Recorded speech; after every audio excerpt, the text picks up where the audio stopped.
For years, everyone in my family saw me as the failure, the one who couldn't get it together. But the truth is, I was set up. Someone I trusted made sure everyone believed I was the problem. And when I finally found the proof, it changed everything. I grew up with two versions of me, the one I actually was, and the one my family told each other about in whispers when they thought I couldn't hear.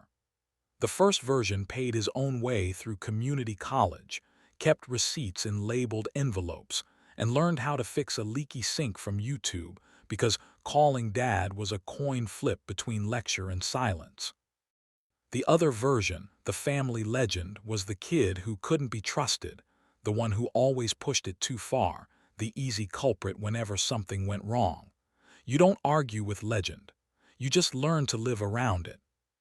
Caleb, my older brother, never had a legend. He had a halo. Mom called him steady. Dad called him solid. Teachers called him promising. When he dented the family Camry backing out of the driveway senior year, I got a speech about responsibility because I left the garbage cans too close to the curb. That was our weather. Whatever storm Caleb made, I was the barometer that got blamed for the pressure drop. By 32, I rented a small apartment over a laundromat and kept my life simple on purpose. Work, workouts, weekend hikes. I wasn't hiding, not exactly. I was just quiet. There's a relief in quiet. Nobody can twist quiet into something ugly. Then Mom called about Sunday dinner. Her voice dipped in that sugary tone she used when she needed a favor or a prop. "It's been too long," she said. "Come by, 6 o'clock. Caleb and Jenna will be there." I stared at my phone after we hung up. The reasonable part of me said, skip it. The stubborn part said, go eat the casserole, smile, leave early. I shaved, put on the kind of shirt that made Mom say, see. When you try, you look handsome, and drove across town through a light rain that made the streetlights blur. Their house hadn't changed since I was a teenager. The porch fern clinging to life, the staticky doorbell chime, the front hallway photos staged like a museum of Caleb's good angles. State championship photo, graduation photo, wedding photo. If you zoomed in, you could spot me on the edges, blurred from movement. Background character. Caleb opened the door with a smile that didn't reach his eyes. "Hey man," he said, pulling me into a quick hug like we were still a team. He smelled like expensive cologne and a little bit of bourbon. Behind him, Jenna waved from the couch and tucked her hair behind her ear, the engagement diamond catching the lamplight like it had a speaking role. The kitchen smelled like rosemary chicken and lemon cleaner. Mom fussed with a casserole dish that didn't need fussing. Dad pretended to watch the game, the volume just loud enough to avoid real conversation. There was an empty spot on the mantel where Dad's old watch box used to sit. It had been there all my life, a scuffed walnut thing with a brass latch, home to a stainless steel watch that he wore to every important moment. First communions, graduations, the day he told us Grandpa had died. The empty space looked like a pulled tooth. We ate at the same table we'd always eaten at, the knife marks near my usual seat shaped like a constellation. Mom passed the rolls to Caleb first. Jenna asked about my job like it was extra credit. Dad laughed too hard at a commercial. Every part of it felt rehearsed, the way Sunday dinners always did, like we were trying to talk a house into believing it hadn't shifted on its foundation. Halfway through dessert, Mom cleared her throat the way she always did before something unpleasant dressed itself up as concern. She folded her napkin into a perfect square, set it beside her plate, and looked at me with that soft, careful expression I'd come to dread. "Sweetheart," she said, "there's something we need to ask you." I set my fork down. The empty space on the mantel sat there like a witness. The room felt suddenly smaller, rain pattering harder against the window. I could feel the legend version of me stepping into the light, taking its mark. "Did you happen to see your father's watch the last time you were here?" Mom asked. "We can't seem to find it." The air thinned out after Mom's question. Everyone stopped pretending to eat.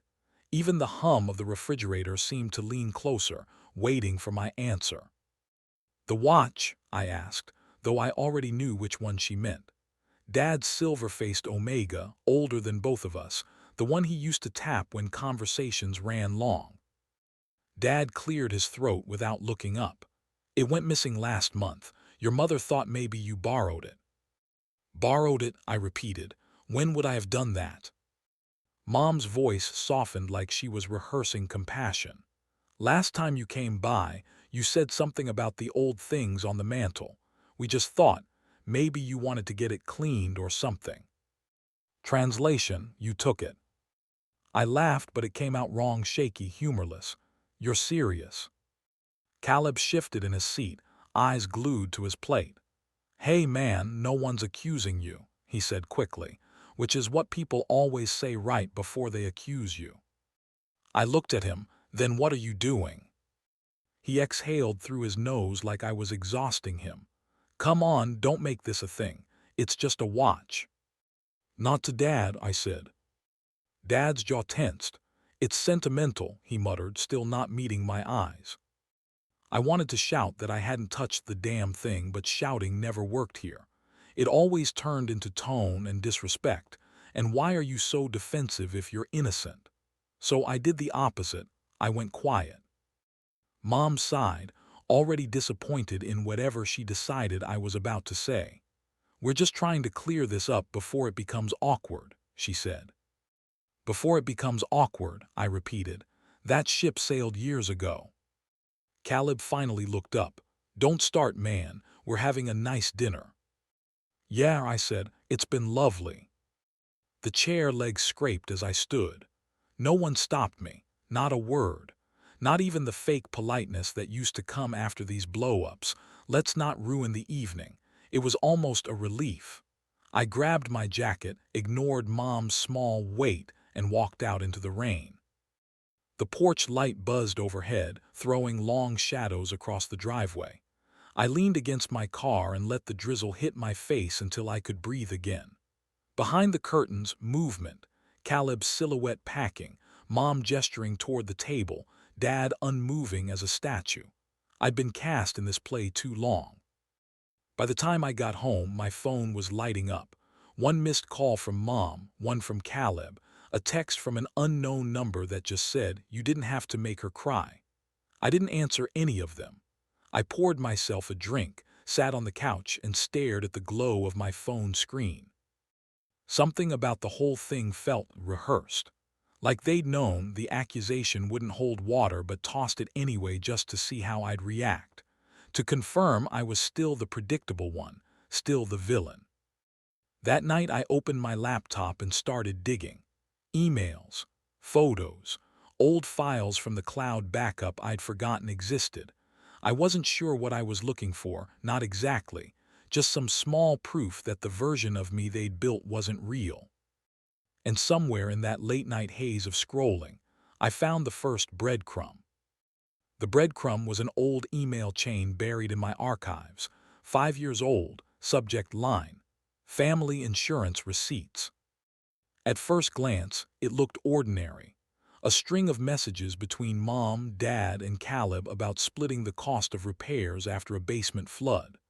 But halfway down the thread, I caught a casual sentence that hooked my gut. I'll use the Omega for collateral if the payout takes too long. Dad won't even notice. Caleb had written it, sent from his work account. My pulse stuttered. I scrolled further. Dad had replied, do what you have to, just don't tell your mother. So they'd known, they all had. I leaned back, staring at the ceiling of my apartment, the hum of the fridge filling the silence. This wasn't just about a missing watch. It was a rerun of the same old script. Caleb screws up, I get the blame, and everyone pretends that's balance. I didn't sleep much that night. Around 2 a.m. I started digging deeper, bank statements, old screenshots. I remembered Mom once asked me to help set up her email years ago, the password scrawled on a sticky note she'd left in a recipe book. I shouldn't have remembered it, I shouldn't have used it, but I did. Inside her inbox was a museum of half-truths, weekly chain letters, church newsletters, and then payments. Small transfers labeled things like Caleb pawn repayment and loan for repairs. The most recent one was last month, 2 days before the dinner. The same date Dad's watch supposedly vanished. I sat back, the pieces arranging themselves with brutal clarity. They hadn't lost the watch. Caleb had pawned it again, maybe to patch some financial mess, and this time they decided to cover their tracks by pointing the finger at me. The scapegoat still paid dividends. The part that burned wasn't even the lie, it was the ease of it, the quiet confidence that I'd swallow it like always. I closed the laptop and stared out the window. The laundromat sign below flickered between open and pen, buzzing against the wet streetlight glow. I realized something simple and cruel. They'd never see me as honest because it served them not to. Their world made more sense with me as the screw-up. By sunrise, I'd made up my mind. If they wanted their fiction, they could keep it, but I wasn't living in it anymore. At noon, I clocked out of work early and drove across town. The pawn shop sat wedged between a vape store and a payday loan center, its window cluttered with guitars, cameras, and forgotten rings. The smell of metal and dust hit me as I stepped inside. Behind the counter, an older man with thick glasses looked up. "Help you?" "Yeah," I said, pulling out my phone and showing him a photo I'd found online. The old Omega, faint engraving on the back. RS 1982. "You seen this come through here?" He squinted at the screen, then nodded slowly. "Couple weeks ago, maybe. Guy said he'd be back to pay it off. Never did." I felt something cold settle in my chest. Did he give a name? He looked me over, cautious. "Caleb Stone." I drove home in silence, knuckles white on the steering wheel. The world outside blurred, neon signs, traffic lights, faces behind rain-spotted windows, all smearing together into the dull realization that my family's lies weren't even careful anymore. They didn't have to be. They counted on my silence. I parked outside my building and just sat there, engine ticking. The pawnshop owner's voice looped in my head. Caleb Stone. He'd even used his own name. That was the part that stung most, the sheer arrogance. He knew Mom and Dad would clean up after him, and they did. By morning, my anger had cooled into something sharper. I didn't want revenge. I wanted the truth on record. So I gathered everything, screenshots of Mom's transfers, the email thread, even a picture of the pawn shop receipt the clerk reluctantly printed when I told him it was for family legal purposes. I dropped them into a single folder on my desktop and labeled it Version of Events. Then I drafted a message to the family group chat. "I think I found Dad's watch." The typing bubbles appeared almost instantly. "Mom, where?" "Caleb, why were you looking?" "Dad, let's handle this privately, please." I stared at the screen, thumb hovering over send. For once I wanted them to see me, not as the scapegoat or the screw-up, but as someone who refused to play their game anymore. So I sent everything, the screenshots, the receipts, the email chain, and at the bottom I wrote, "Next time you lose something, try looking closer to home." I muted the chat and set my phone face down. For a while there was peace, unnatural, fragile peace. The kind you get right before a storm rolls in. Then the calls started. First Mom, then Caleb, then a number I didn't recognize. I ignored them all. When I finally checked my messages that night, there were 8 voicemails waiting. Caleb's voice was first, shaky, defensive. "Bro, this is insane. You're twisting things. You don't understand what's going on." Then Mom, "You're making a mistake. This is family business. Take that post down before you humiliate your brother." Post, my heart kicked once. I opened Facebook. Someone had uploaded my screenshots to the wider family group page. Not me. Probably Mom in a panic trying to control the narrative. But the damage was already done. Cousins commenting, aunts asking questions, distant relatives dredging up memories of past incidents. The thread was a wildfire, and Caleb was burning in real time. By midnight, he finally texted me directly. "You happy now? You ruined my life." I stared at it for a long time. Then I typed back, "No, you did," and hit send. The next day I took a long drive into the hills, windows down, letting the cold air slap the leftover adrenaline out of me. Somewhere around mile marker 42, my phone buzzed with a new voicemail from Dad.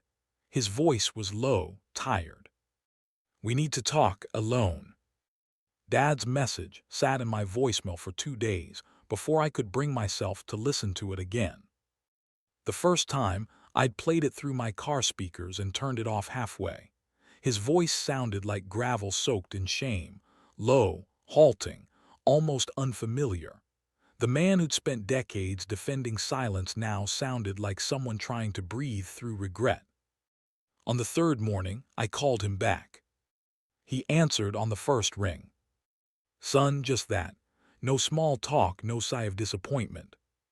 Just one word heavy enough to make my stomach twist." "Hey," I said, "you wanted to talk." "Not over the phone," he said. "Come by the shop after closing."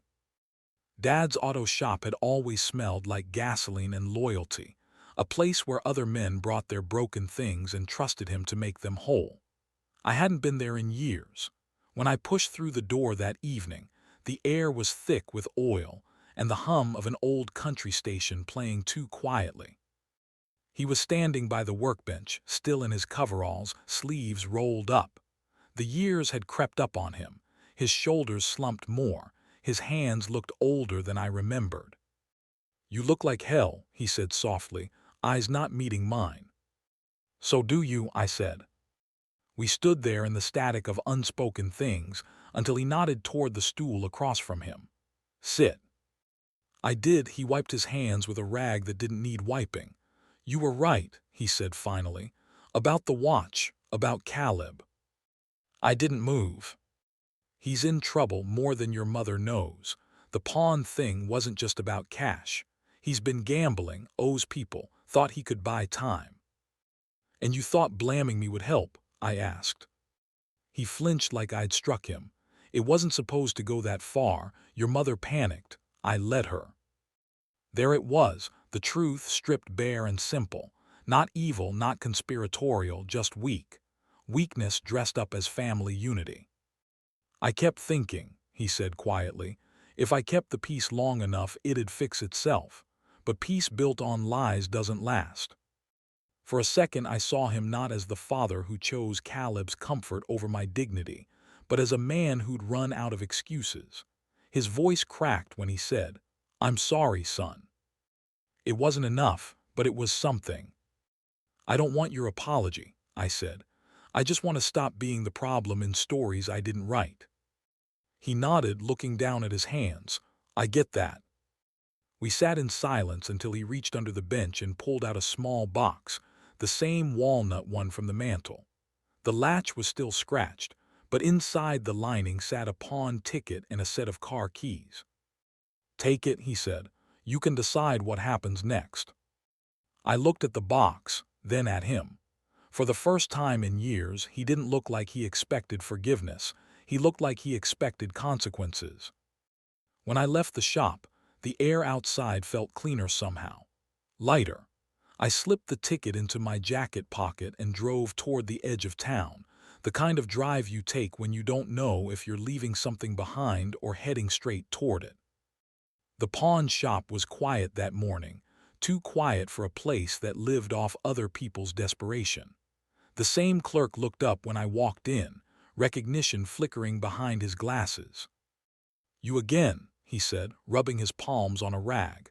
"Guessing you're here for that Omega." "Yeah," I placed the ticket on the counter. "How much to get it back?" He tapped his keyboard, squinted at the screen. 300 even, you paying cash?" I nodded, slid the bills across the counter and watched him disappear into the back room. A minute later, he returned with the box. It looked smaller than I remembered. He set it down gently, almost reverently. "Hell of a timepiece," he said. "Shame when family stuff ends up here." I signed the slip, took the box, and stepped out into the sunlight. The air smelled faintly of rain and exhaust. It struck me how absurdly ordinary the moment felt. No triumph, no satisfaction, just the faint ache of something finally landing where it was always meant to be. I drove straight to the park on the east side of town, the one with the duck pond and the crooked bench where Dad used to take us fishing when we were kids. I sat there for a long time, the box resting beside me. A text came through, "Mom, please come by tonight, we need to talk, no fighting this time." I stared at it for a while. She'd always been better at damage control than apology. I opened the box, turning the watch over in my palm. The engraving on the back caught the sunlight, RS, 1982. My initials weren't there, but I could still see my fingerprints on it. Years of polishing, holding, admiring something that never really belonged to me. Caleb's name appeared on my screen next, one word. Please. Just that, no context, no justification. Maybe he'd finally realized there was nothing left to spin. Or maybe, like always, he wanted me to fix what he broke. I put the phone face down. The ducks squawked somewhere behind me. The world kept moving. It would have been easy to toss the watch in the water, to make some grand symbolic gesture about letting go, but I didn't want theater. I wanted clarity, so I clasped the watch around my wrist. It fit perfectly. For once, I didn't care if they saw that as stealing. When the sun began to dip, I stood and walked back to my car. The city hummed in the distance, half lit and half forgiven. I started the engine, looked at my reflection in the rearview mirror, and realized I didn't feel angry anymore. Just empty, clean, like a wound that had stopped bleeding. As I turned onto the highway, my phone buzzed again. Another message, this time from an unknown number. Your mom's been telling everyone you hacked her account. Thought you should know. I exhaled slowly, the faintest laugh escaping. Of course. The sky ahead was pink and gold, the kind of color that doesn't last long but feels like a promise while it's there. I tightened my grip on the wheel and kept driving, the watch ticking steadily against my pulse. By the time I pulled up to my parents' house, dusk had settled over the neighborhood like a held breath. The porch light was on, a soft halo against the rain-streaked siding. Same fern hanging, same chipped welcome mat. The place hadn't changed, but the weight in my chest had. I knocked once. Mom opened the door almost immediately, like she'd been standing there waiting. Her eyes were red-rimmed, the kind of tired that isn't from lack of sleep but from running out of ways to rewrite reality. "You came," she said. "I said I'd listen," I replied. She stepped aside to let me in. The living room felt smaller, the air heavy with the faint smell of lemon cleaner and something burnt. Dad sat in his armchair, elbows on his knees, watching the news without hearing it. Caleb stood near the mantel, hands in his pockets, jaw tight, eyes darting anywhere but at me. The silence stretched too long. Finally, Mom broke it. "We've been through enough," she said. "The family's tearing apart. People are talking and—" "Good," I said. "Maybe they'll talk about the truth for once." Caleb exhaled sharply. "You think you're some kind of hero now. You humiliated all of us over a mistake." I turned toward him. "A mistake is dropping a glass of water, Caleb. You pawned Dad's watch again and let them believe I did it." He shook his head, the smile brittle. "You don't understand how bad things got. I was desperate," I cut in.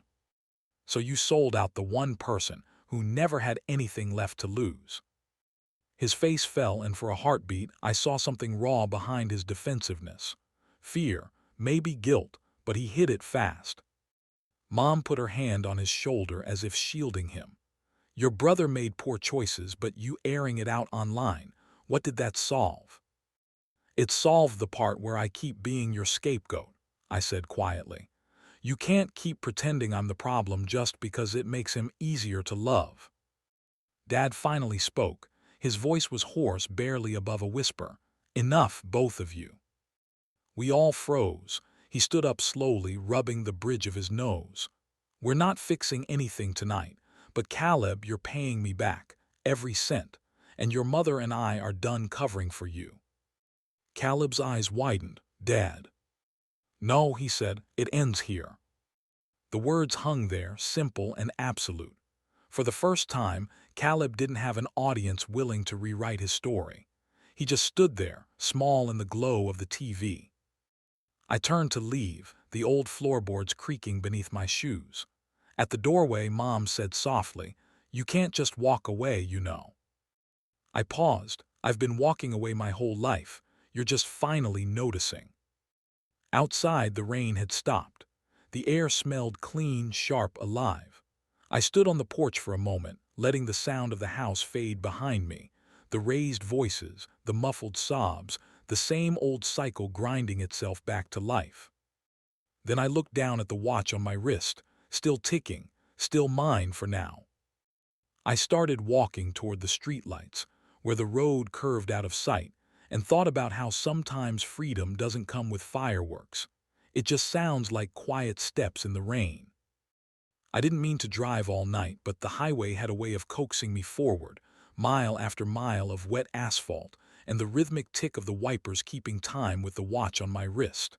By dawn, I found myself at the overlook above Clearwater Valley, a place I hadn't been since I was a kid. Back then, Dad used to bring Caleb and me here at sunrise to watch the world wake up. Now it was just me and the quiet. I killed the engine. The silence was disorienting at first. The wind pushed against the car, steady and cold, but it felt cleaner than anything I'd breathed in months. I stepped out and walked toward the guardrail, the sky unfolding in slow layers, gray giving way to pink, pink to gold. The first light caught the edges of the valley like fire.